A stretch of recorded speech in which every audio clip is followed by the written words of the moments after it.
क्या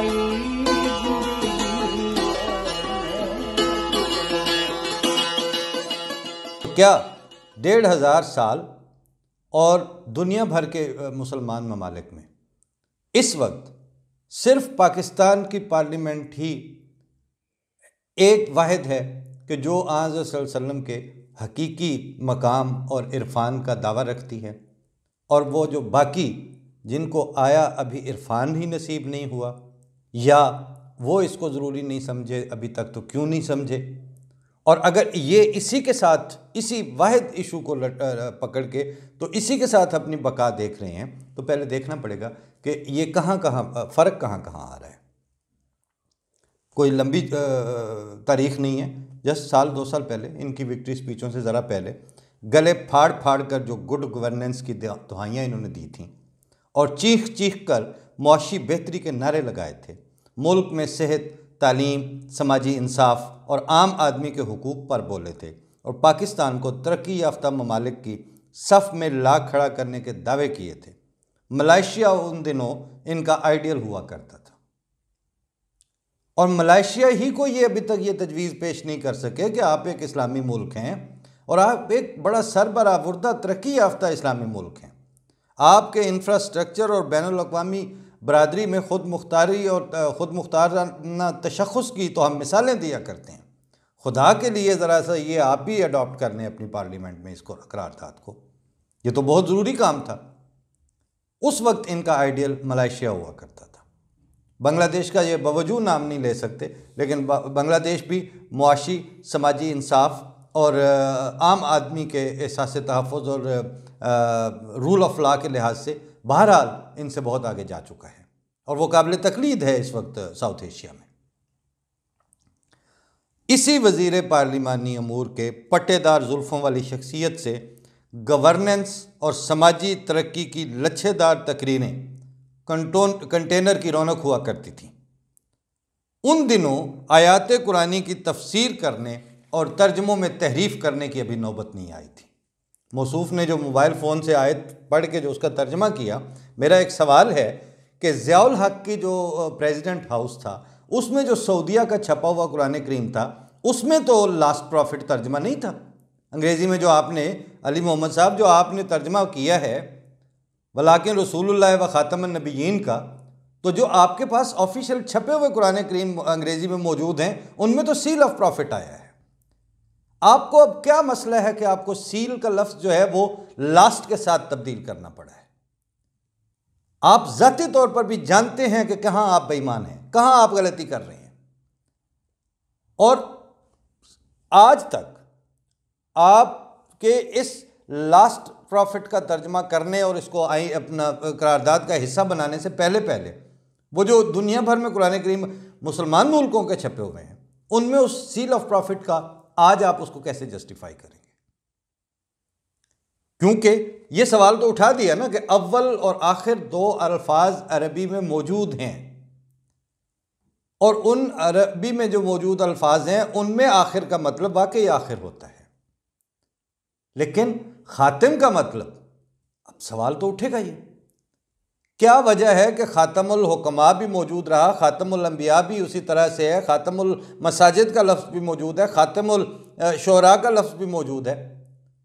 तो इस एक में आपको जब आखिरी यानी लुकमान के लिए जब हकीम का ख़ातमुल हुक्मा आएगा तो उसके बाद हकीम हो सकते हैं। मदीने में मस्जिद नबवी को रसूलुल्लाह सल्लल्लाहु अलैहि वसल्लम ख़ातमुल मसाजिद फरमाएंगे तो उसके बाद मस्जिदें बनेंगी, लेकिन जब वो खुद हज़रत अली को ख़ातमुल औलिया फरमाएंगे तो औलिया आपके यहाँ पैदा होते रहेंगे। लेकिन जिस वक्त आप वहीं से उठाएंगे कि अना ख़ातमुन नबिय्यीन, तो ख़ातमुल नबिय्यीन के माने में दोबारा नबी का लफ्ज़ आप उसको बिल्कुल आखिर करार दे देंगे, उसके बाद किसी तरह का कुछ भी नहीं होगा। ये आपको पता है कि आपने ये तहरीफ की हुई है। इसका अहले जो दयानत हैं उनको तो आज भी कोई मसला नहीं है।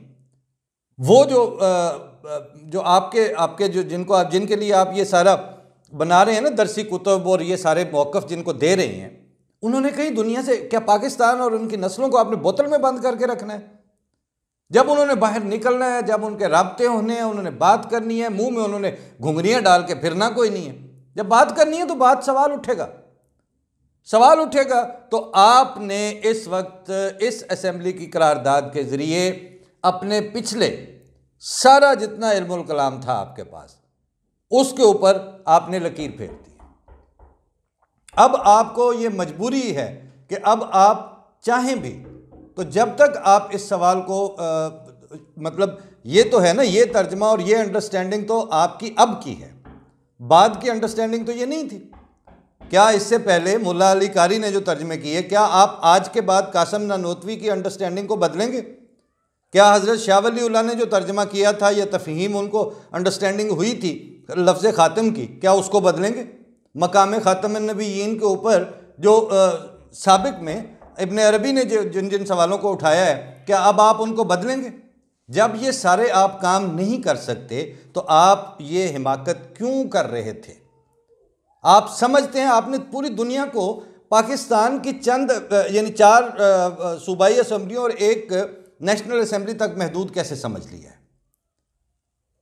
मगर ये आप इसलिए करेंगे, उसकी एक वजह है, बिल्कुल आप ही की तरह जैसे जुल्फ़िकार अली भुट्टो ने रोटी कपड़ा और मकान के नारे, प्रोग्रेसिव थाट और तरक्की पसंद सोच को आम करने का बहरूप भरकर मंजर आम पर आना शुरू किया, उभरा।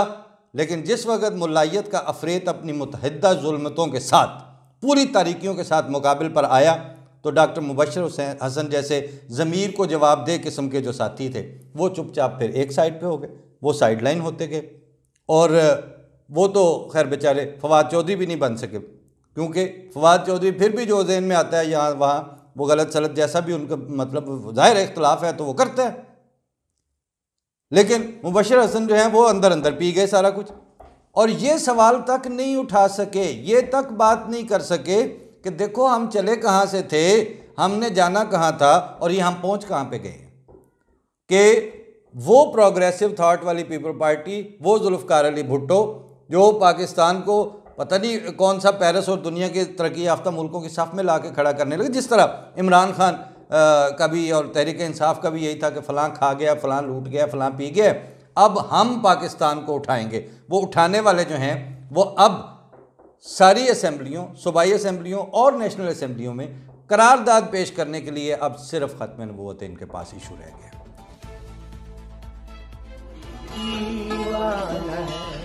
एक फरमान है, मैंने सब